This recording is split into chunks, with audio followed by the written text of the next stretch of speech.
What's up everyone, welcome back to another What If video. Well, this one's kinda different. Some of you probably remember my scenario what if ChiChi was a Z fighter. It has been a while since this series began, so you may need a refresher. I'll link the playlist above. Or you could just wait for the full series once this part is included in that. And if you watched that, you may remember, the ending wasn't very happy. It essentially ended with everyone getting erased. And you know, looking back on that, I'm starting to think, that was kinda boring. So today I'm gonna be doing a short video. An alternate ending that essentially retcons that. And yes, I will be making a full series version of this scenario, which is why I wanted to do this alternate ending first. Let's set a like goal of 2,500 likes, and with that out of the way, let's retcon it.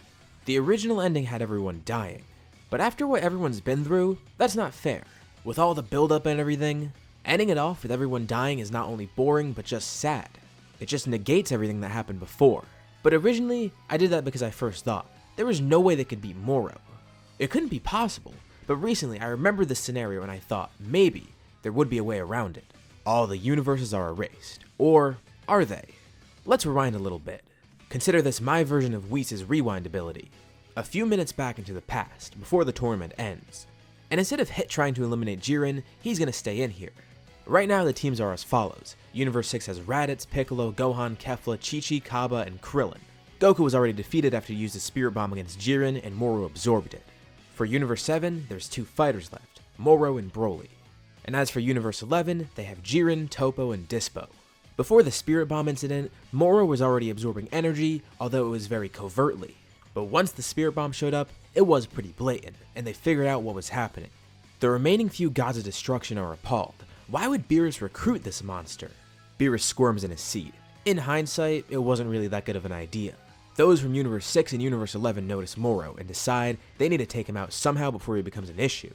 He's already grown considerably powerful, possibly enough to restore a bit of his youth, but he's still far behind from his full power.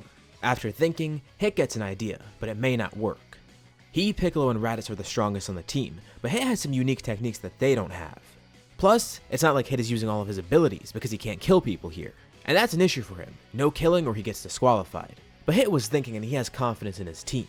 He's going to break out his assassin techniques against Moro, aiming to kill him, and if he gets disqualified, the rest of his team will carry on.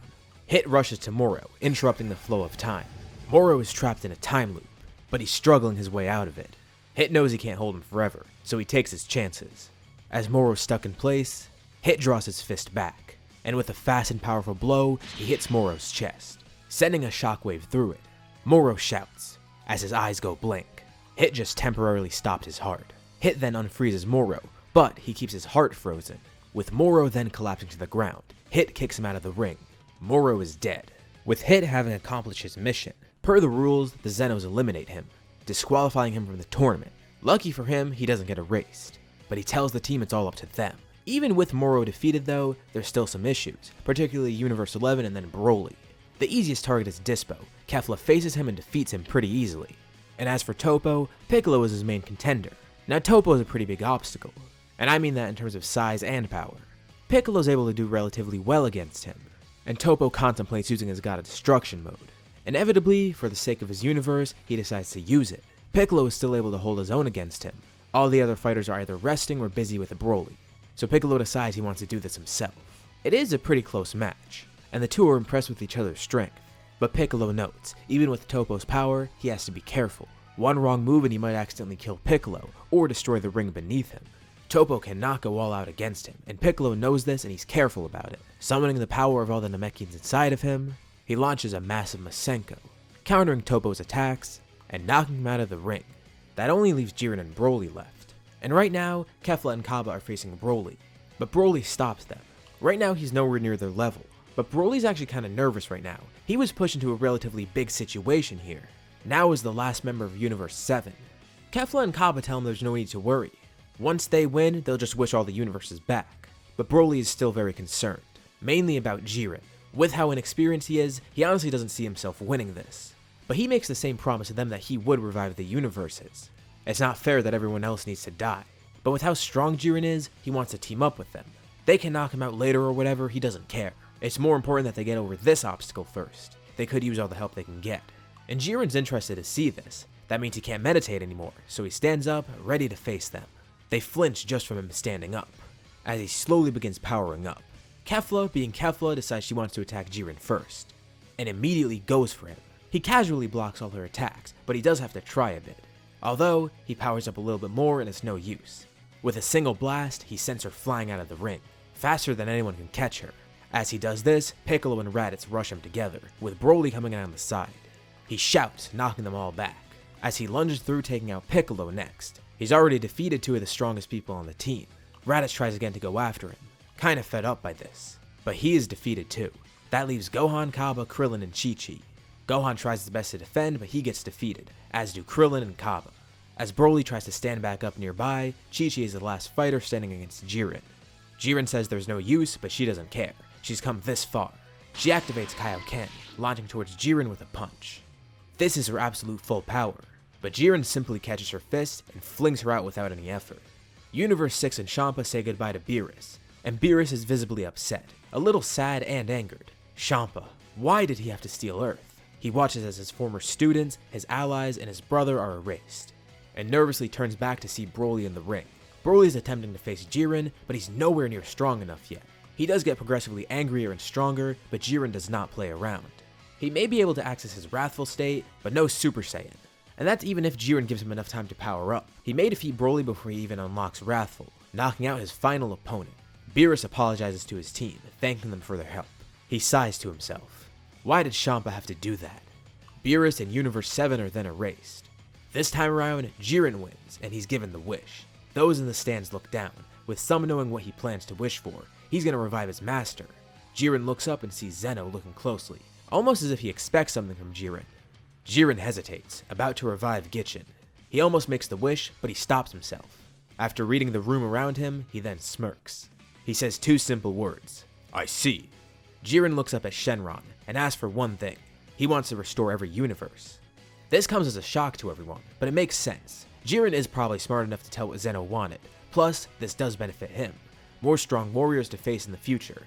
And he is a man of justice after all. He probably would change his mind eventually, wanting to revive all the universes after seeing their valiant efforts to fight. He can wish for anything he wants, right? So why not make the most just wish of all, bringing all those universes back to life? It's what a true Pride Trooper would want to accomplish. Seeing those Universe 6 fighters really got him thinking. He doesn't buy their whole friendship thing, but at the end of the day, they're warriors of justice too, wanting to defend their universe. Zeno is pleased, as is the Grand Priest. Shenron grants the wish, restoring every single universe. Universe 7 is brought back, and as soon as it is, Moro is brought back too. But Beerus walks up to him and instantly erases him. No more of that, he caused too much trouble. The prisoners watch in horror, thinking that they're next, but really, they're just sent back to prison, as the other warriors of Universe 7 return home. But Beerus will remember Broly's name. Maybe sometime down the line he'll visit him. As for Universe 6, they realize Jiren won and wish to restore them. Goku wants to find Jiren again someday and fight him, as well as the others in Universe 6. Particularly Raditz too. And although it still is a weird adjustment to be living here, they've been here long enough and are beginning to get used to it. But after a year, things suddenly change. It's Beerus and Champa's birthday, and the two aren't necessarily on good terms. Beerus does get a nice gift for his brother though, and Champa still feels sad about everything, but he reveals to Beerus his gift. As a token of his sorrow, he gives Beerus the Super Dragon Balls, as Beerus wishes Earth to be returned to Universe 7. Beerus thanks Champa, and the two brothers are on better terms, as Champa apologizes. The twins hug, with their relationships and their universes restored. Although, Champa tells Beerus he wants all those Namekians back. They're still inside Piccolo. Worldwide, celebrations happen, although no one knows why this happened and why they're back in Universe 7. Goku, ChiChi, Raditz, and all the rest know though. They're content, happy that it turned out this way. It's been about a year since the Tournament of Power, but Goku still has the same thing on his mind, Jiren. Raditz is thinking the same thing too. One of these days, there'll be enough to defeat him. He brought them back for a reason after all. As they look forward to their eventual encounter with Jiren again, this is where we'll end off. So what did you guys think about this ending in this scenario? Let me know your thoughts and suggestions in the comments below, and I'll be sure to check them out to see what you guys think. As always, if you liked the video, be sure to drop a like, and let's try to hit that like goal from the beginning of the video. If you haven't already, why not subscribe, as well as hitting the bell icon to get notified about any future videos that I upload on my channel. Thank you all for watching, thanks for supporting this scenario, and I'll see you on my next video.